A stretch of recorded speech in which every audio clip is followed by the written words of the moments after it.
Welcome to Family History Mysteries, a podcast that tells the stories uncovered through family history research, the unexpected stories of everyday people. I am an avid family historian who has been compiling my family tree for over 15 years, with nearly 20,000 people recorded in my trees. And please put a review on my podcast. That will certainly help in getting the word out there. Episode 272, Professor Bonner. Part 1.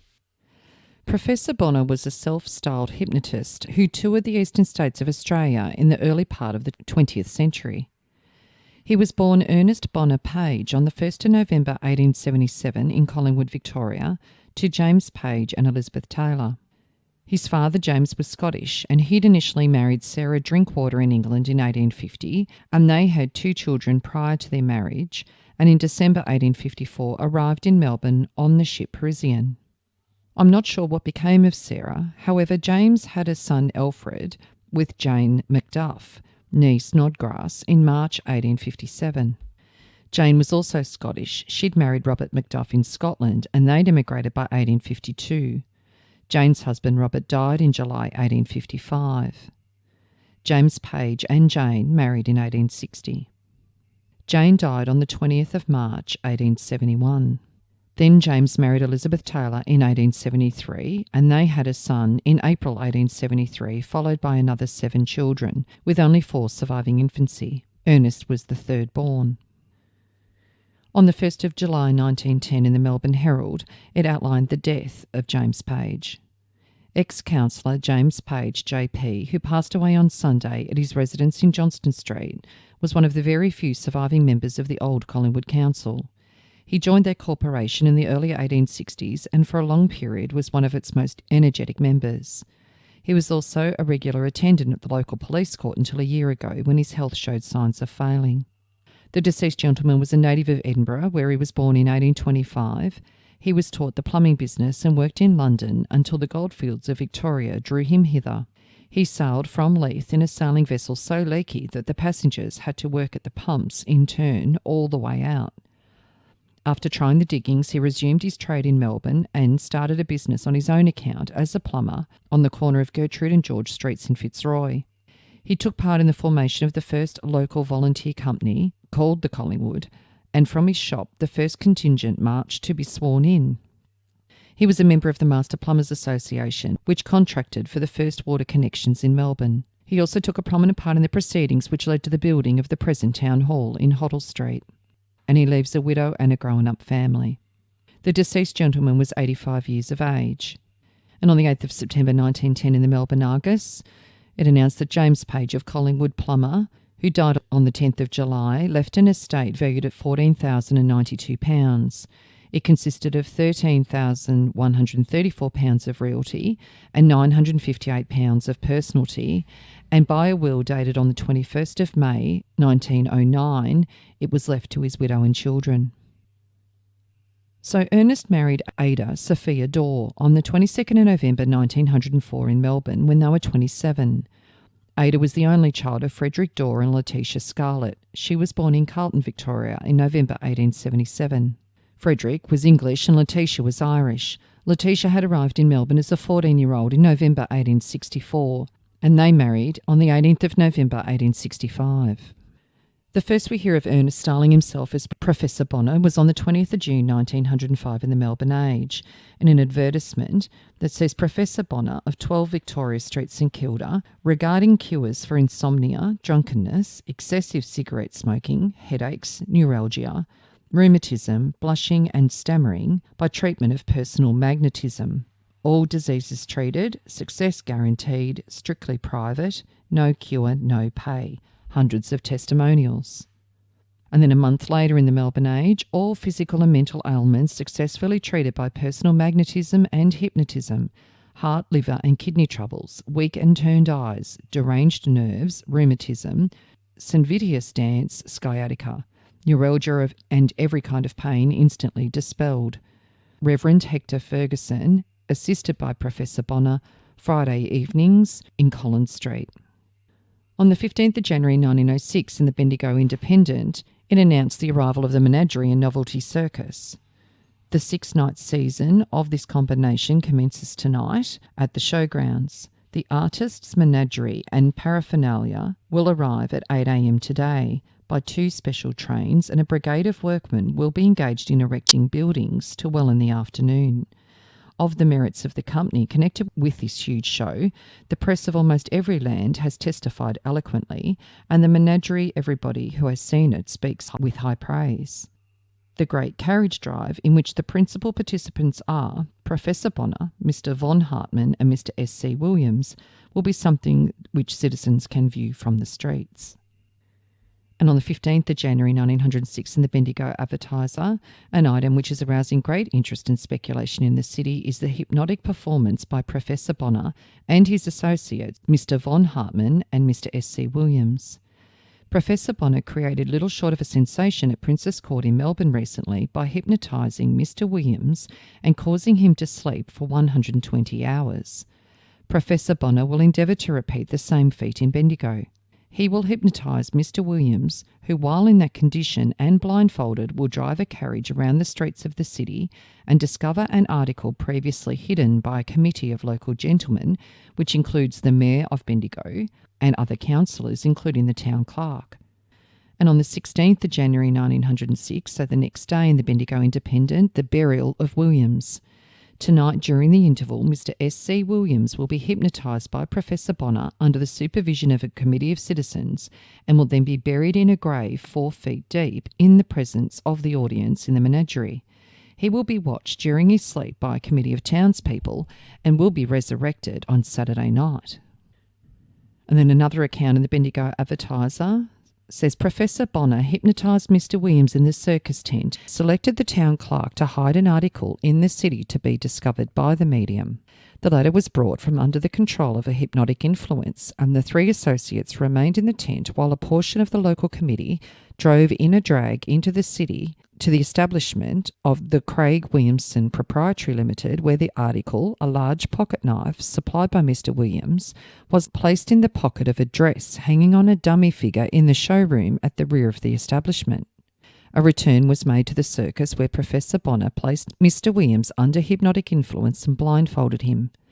Williams then seized the hand of Mr. Honeybone, whom Professor Bonner directed to concentrate his mind on the route to be taken, and walked agitatingly and hurriedly to the drag. Williams took the driver's seat, Professor Bonner standing near him. Then the wrists of Mr. Honeybone and Williams were attached by copper wire, while Mr. von Hartmann sat by. The signal was given. Williams, still blindfolded, whipped up the horses and set off at a hand gallop out of the showgrounds and made his way to the establishment of Craig Williamson Proprietary Limited. It seemed a miracle that the drive had been unattended by an accident, as the streets were thronged by pedestrians and the driver was blindfolded. Williams, accompanied by Mr. Honeybone and the rest of the members of the party, including press representatives, rushed to the establishment and pressed towards the rear. Finally, within 15 minutes of entering the building, Williams found the dress he sought for, feverishly placed his fingers over it and plunged his hand into the pocket and held the knife aloft. The spell was removed from him and he nearly collapsed. The hypnotists then drove triumphantly around the street. In the opinion of the committee and the members of the press, the test was completely successful and left no room for scepticism.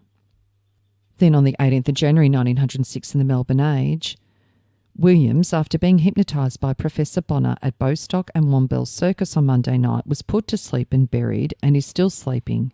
The temperature in his underground cell has registered up to 81 degrees, and this fact has caused the professor and the circus proprietary some concern. However, the subject up to the present has not displayed signs of distress.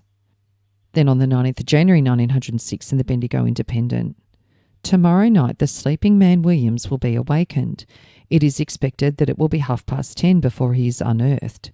A surprise visit to the hypnotist's tent a little after 2 o'clock yesterday morning found Professor Bonner and Hartmann, together with the whole of the circus attendants, fast asleep. The watchman, Dago, on duty in the menagerie, had been instructed to wake them sharply at 3 o'clock, so that the sleeper would not go too long without being looked at. The interior of the tent presented a picturesque scene. Sleeping, some of them snoring, Men lay everywhere, some rolled in blankets on hard ground and others on wicker lounges, borrowed from the Shamrock Hotel. The two professors had managed to get stretchers, one of them being the emergency wire mattress from the city ambulance wagon. The west side of the tent was drawn up to permit as much cool air as possible getting down to the sleeper. The possibility of robbers paying them a surprise visit did not apparently enter the heads of the professors. Their watches, money and other valuables were all lying on the chairs and could easily be seen from the outside by the glare light that was suspended from the centre of the tent. The lot would have made a good night's haul for persons of a thieving fraternity. They all appeared comfortable, and it seemed cruelty to disturb them, especially as they had had a sleepless night on Wednesday. Just then, two well-known citizens arrived and did not hesitate about going into the tent. "Excuse me," he said, picking up Professor Bonner's right arm, "but you're not asleep, are you?" Of course he was, but he was soon awakened. "I'm very sorry for disturbing you," proceeded the visitor. "Darn it, what's that?" broke in the professor as he rubbed the sleep out of his eyes. "Sit down. I'm glad to see you. I could only have been asleep a few minutes." Then the hyena started to howl, and the whole of the lions and tigers joined in the chorus, making a hideous and deafening din. Still the others slept soundly. "Yes," proceeded Bendigo's much-travelled visitor, "we thought we'd pay you a visit, you know, just to be friendly." And then he pulled something in a glass bottle from under his coat. "We have," he said, "come to drink the health of the sleeping man. He hasn't had a drink or a bite to eat since Tuesday night, and you know we want to be friendly." "Thank you very much," replied Professor Bonner, "but Williams is as happy as you and I are. He's been sleeping like that for 10 years on and off. No, he is given no nourishment until he is down for over a week. If we did, the organs of his body would work, and that would not do. You see, when he was taken up on Saturday night, he will just be in exactly the same condition as when he was put down. The only organs that are working are his heart and lungs. Have a look at him now and you'll see that he's still sleeping as contented as the others snoring around you." The netting over the end of the tube, which is to keep mosquitoes from getting below and perhaps breaking the hypnotic spell, was pulled off. "How are you down there, Sam?" called Professor Bonner. Sam was lying slightly on his left side, and as he was being watched, he uttered a peculiar sigh and then turned on his back, appearing to stretch himself as he settled over on his right side. "We had a good lot of beef tea just before we put him off, and that will last him as far as nourishment is concerned until he awakens," continues Professor Bonner. "He is quite unconscious, and when he awakens, he won't know how long he's been asleep. That man below feels no pain. He's as right as any one of you. Hypnotism is not the awful thing it is made out. It is just like a person being chloroformed, only there is not the slightest danger. They temporarily lose their feeling and senses, and to say that I, after having hypnotised a person, always have a power over them is absolute rot. Do you mean to say that when Sam Williams is taken up, I could will him to go and steal or do something like that? It's monstrous. Why, he'd simply tell me to go." The two citizens had evidently had enough of hypnotism for a while. They wandered about the menagerie trying to soothe the lions and other beasts. In fact, one went so far as to try and kiss a massive lion which sat blinking behind the bars in its cage. Then, because the animal resented such familiarity with a snort, followed by a crushing blow on the bars from its paw, the citizen proceeded to abuse the watchman for not teaching it better manners. The elephant was snoring near the entrance door, and at each breath it seemed as if the wind was blowing hurricanes outside. Of course, the visitors had to awaken it. It got onto its legs and then stood with its eyes half opened, blinking and waving its trunk to and fro, while one of the visitors apologised for having disturbed it. The citizen who had just previously boasted of having been in every country in the world asked Professor Bonner to hypnotise him. "Give me £5 then, and I will," replied Mr. Bonner. "You couldn't do it if I did," retorted the citizen. "Will you let me try?" asked the professor. The man consented, and under instructions he sat on a chair near the bed on which the professor was lying. "Now you won't defy me, because if you do I can't do it. Cross your legs, put your hands on your knees, shut your eyes and hold your left hand up above your knee. That will do."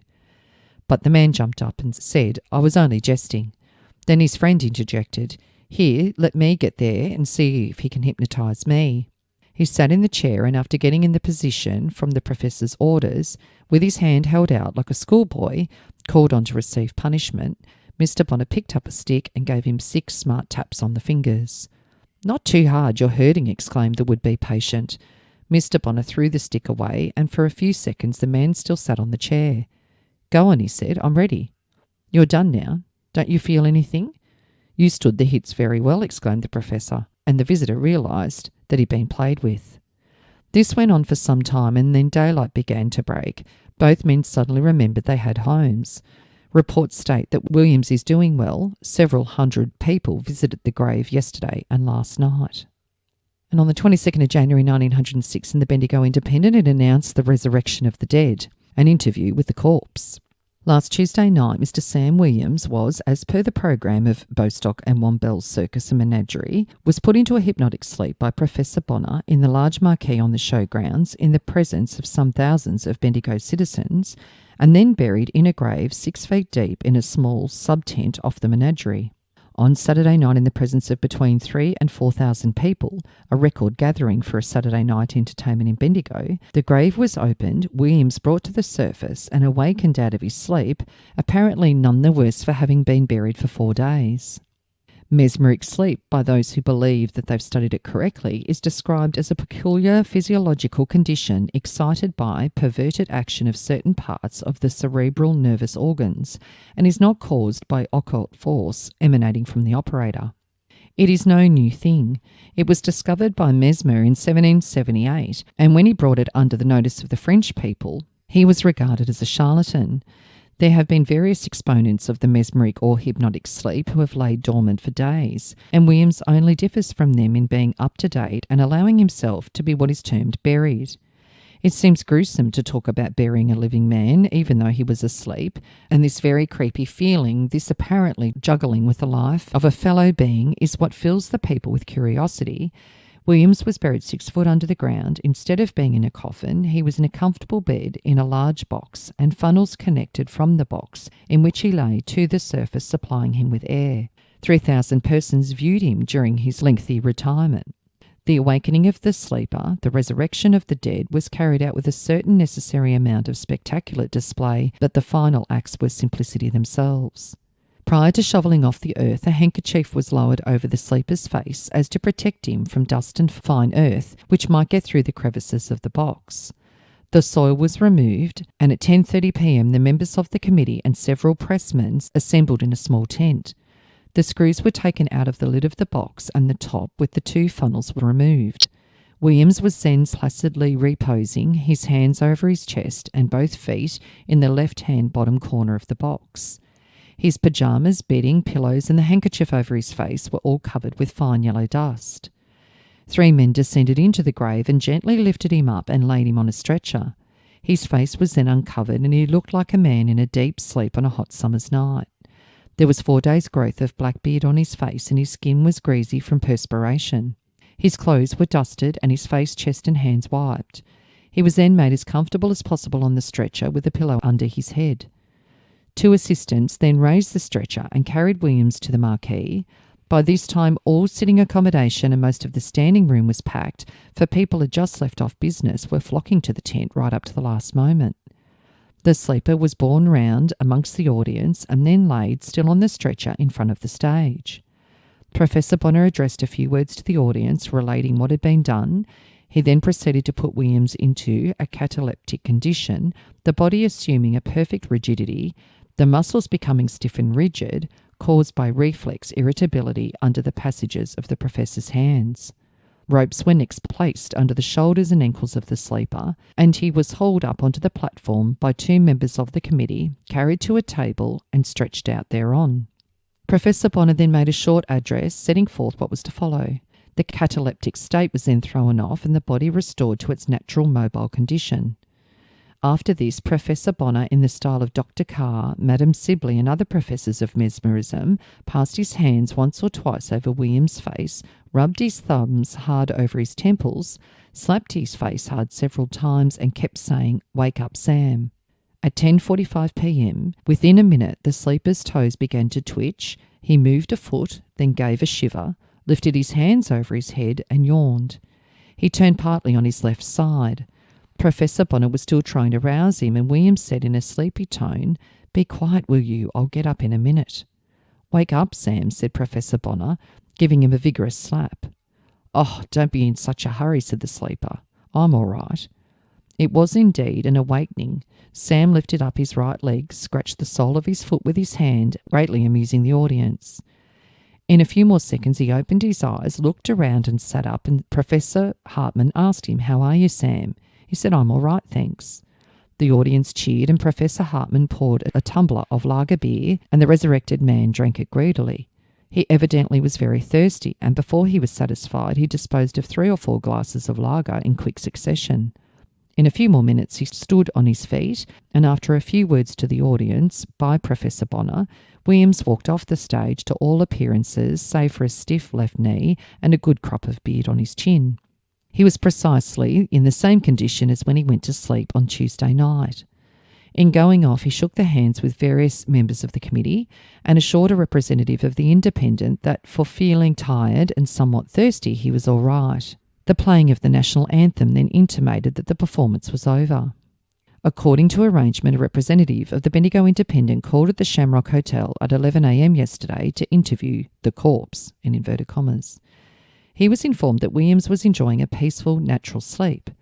At 12:30 p.m, another visit to the hotel was made, and Professor Hartman was met and said he was waiting for Sam, who would be down in a minute. Williams, neatly and quietly dressed and looking as robust and as jaunty as a healthy, well-trained athlete, came tripping down the stairs into the hall. "Oh," he said, "I'm sorry I've kept you waiting. Step right inside." He was a young man of medium height with black hair and a pallid, though healthy-looking complexion. He said, "I'm 31 years of age and a native of St. Louis in the US. When a lad, I took an interest in mesmerism, as it was called then, and I found that I could be hypnotised. I then joined Professor S.A. Lee, who was considered one of the best hypnotists in the States. I first started on my career as a sleeper at Saratoga in 1897, and my first hypnotic sleep in public lasted 72 hours. In this case, Professor Lee hypnotised me. I have been at the same business ever since. There are only 2 others besides myself who've successfully carried out the hypnotic drive through the streets. These are Professors Tyndall and Griffith, both of America. There was only one man in the States who tried a long hypnotic sleep underground besides myself, and that was an Indian named Bombay, but he died from the effects of one of his trances." "How do you feel after coming through last week's ordeal?" he was asked. "Splendid," replied Mr. Williams. "Why, he ate a splendid breakfast this morning," interjected Professor Hartman. "He had 2 fried eggs, a huge plate of ham, a heap of toast, and plenty of coffee." "Yes," continued Williams, "I feel fit and well. I'm thirsty a bit and have lost between 10 and 12 pounds in weight, but bless my life, I'll make that up in a day or 2. I felt when I was roused up last night just as if I'd been asleep for an hour or 2. The whole thing just felt like a man who goes to bed at night and has just been roused to catch an early train. I place the utmost confidence in my associates and feel perfectly safe in their hands. That accounts for my success. Others who have tried the same thing have suffered from want of confidence in their friends and an excessive nervousness, and they have consequently failed. We arrived here direct from New York on the 24th of November and have not yet shown in England my burial in Princess Court, Melbourne, being my first performance outside of America. We have had arrangements to accompany the menagerie and circus on a tour through Australia. Do you ever have any accidents or exciting experiences in the course of your burials?" "Tell him about New Orleans, Sam," said Professor Hartman. "Oh yes, about the man," laughed Williams. "Well, you see, it's like this. In New Orleans, if you dig anywhere 2 feet below the surface, you come to water. So I could not be very well buried there, for you see, I might have been drowned, even though I can swim. So Professor Lee had put me to sleep and laid me out in the window of one of the largest stores in the principal street. It was a huge draw, the thoroughfare was completely blocked, and the owner of the stores was fined. Professor Lee was fined, and even poor hypnotised me was fined. Well, it so happened that I was taken seriously ill and I had to be woken up. The doctor said I had been seized with severe cramps. Well, Professor Lee had to keep faith with the public, so after announcing what had happened and stating he would have to put a substitute in my place, he hypnotised his nephew and placed him in the window.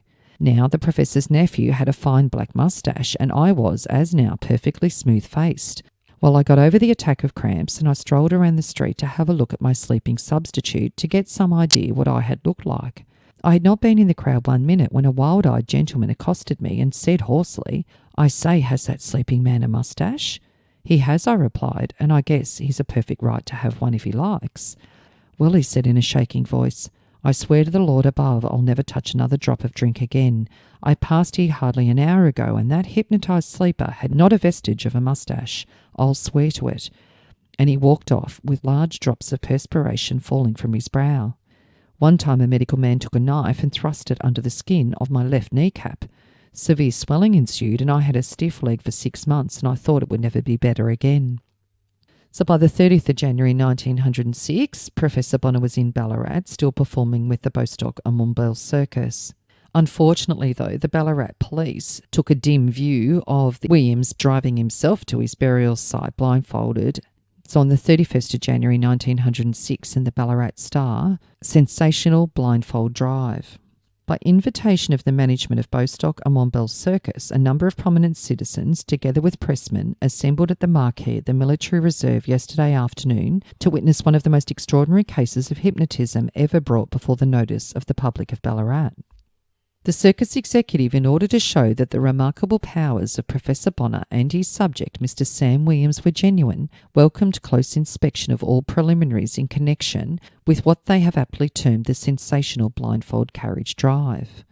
So again, the group went and hid the knife and came back, and then they connected Councillor Mackenzie's wrist by copper wire to Mr. Williams. The professor explained to the audience that Councillor Mackenzie was transmitting from his brain the direction and control of the horses to Williams, who was blindfolded and hypnotised.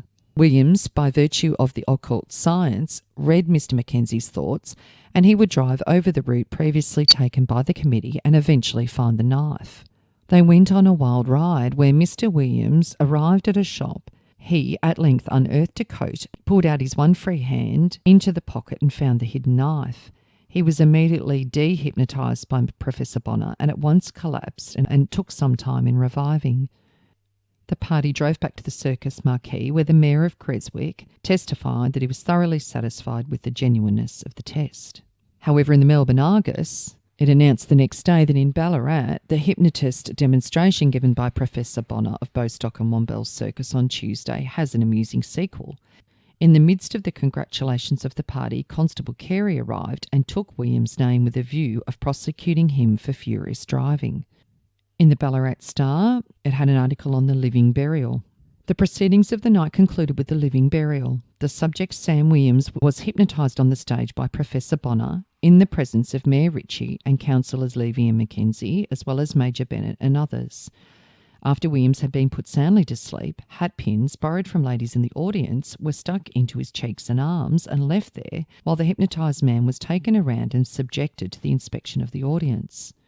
Williams was removed and placed in a wooden box and buried in a grave 4 to 5 foot underground with funnels for breathing purposes, and also with the object of enabling visitors to have a look at the sleeper who will be awoken on Saturday night. Then on the 5th of February 1906 in the Ballarat Star, it had detailed information about how Williams was awoken, and again an interview occurred. One of the last comments, it was a little different to the earlier occasion in Bendigo. The reporter asked, "Suppose you died while Williams was sleeping?" And Professor Bonner said if such a thing did happen, Williams would have awoken himself within an hour of the time his sleep ended on Saturday night. On the 6th of February 1906 in the Ararat Advertiser and Chronicle for the Stawell and Wimmera districts, Professor Bonner, the hypnotist, whose remarkable powers will be demonstrated over his subject Sam Williams in the blindfold hypnotic drive through the streets today, is an Australian native. He's a well-known member of the Collingwood branch of the ANA, bringing one of its past presidents, and has represented the branch at the annual conferences. At the Ballarat conference, he took a prominent part in the art union discussion. His surname, of course, not that which he is professionally known by. At Ballarat, the sensational drive had a humorous side, for several constables at the conclusion visited the tents with the intention of proceeding against Mr. Williams, the hypnotic subject, for furious driving. At this time, Williams had been hypnotised and interred in 5 foot underground, and Professor Bonner threatened to hypnotise the officers of the law, blue paper and all, if they tried to serve the summons. On the 7th of February 1906, in the Adelaide Advertiser, at Ararat this afternoon, a drag containing a number of people was wrecked while Williams, the hypnotic subject of Bostock and Mumble Circus, was driving it. A knife had been hidden in a certain part of the town, and Williams, being hypnotised by Professor Bonner, blindfolded, was proceeding in a drag in search of it when the off-wheels collapsed and the drag came down. Nobody was hurt. Bonner aroused Williams, who said he would finish the search on foot. He was again hypnotised and he finished the task without faltering for a moment. He was so exhausted when aroused that he fainted. And in the Geelong Advertiser on the 16th of February 1906, a report from Ballarat, the City Court was uncomfortably crowded this morning by persons anxious to hear the proceedings against Samuel Williams of Bostock and Wombell Circus, who was charged with furious driving through the streets of Ballarat on a hypnotic drive on the 30th. Constables Page, Carey, King and Sergeant Purcell gave evidence that they saw Williams blindfolded driving a drag with 2 grey horses at a rate of 12 to 15 miles an hour. Sergeant Purcell stated he called out to the driver and said, "You cannot drive through the streets at a furious pace." He did not answer me. For the defence, Mr Ham said he could not understand why the prosecution was launched. Every publicity was made of the fact that Professor Bonner was going to hypnotise Williams and he was going to drive blindfolded through the streets and find a knife in a certain shop in Bridge Street, which he did. The section of the law was never intended to apply to a case of this kind. Williams was not culpably negligent as he was in a hypnotic sleep. If any person should be prosecuted, it was Professor Bonner, who placed Williams under the influence of hypnotism. He considered the charge should be dismissed. The magistrate imposed a fine of £1 or default 7 days imprisonment. On the 14th of February 1906, they're in Colac, Victoria, where they undertook again their hypnotic feat. And the last paragraph says, Professor Bonner desires the residents of Geelong to line the streets this afternoon at 3 o'clock to witness the blindfold drive, claimed to be the greatest hypnotic test ever performed this side of the equator. Then on the 17th of February 1906 in the Ballarat Star, Samuel Williams, in conjunction with Professor Bonner, the hypnotist, created a sensation in Ballarat last month, for which Williams was fined £1 or 7 days at the City Court on Thursday, and is at present lying in a hypnotic state in a grave at the circus located in the Market Square in Geelong. Today, Senior Constable Bowden, armed with a warrant for the arrest of Williams for non-payment of the fine, called at the tent. He was unable to get to the man, who slept on and refused to answer the policeman. The senior constable will attend the circus on Saturday evening when Williams is awakened and execute the warrant. In part 2, I will outline what the outcome was with that second arrest, and also whether Professor Bonner continued with the circus from then on. If you are interested in sharing your story on my podcast Family History Mysteries, please go to my Facebook page and send me a message. If you would like some assistance in filling in the gaps in your family tree to see what mysteries you solve, please get in touch. And don't forget, you can have early access to episodes by subscribing, and you'll also gain access to bonus episodes.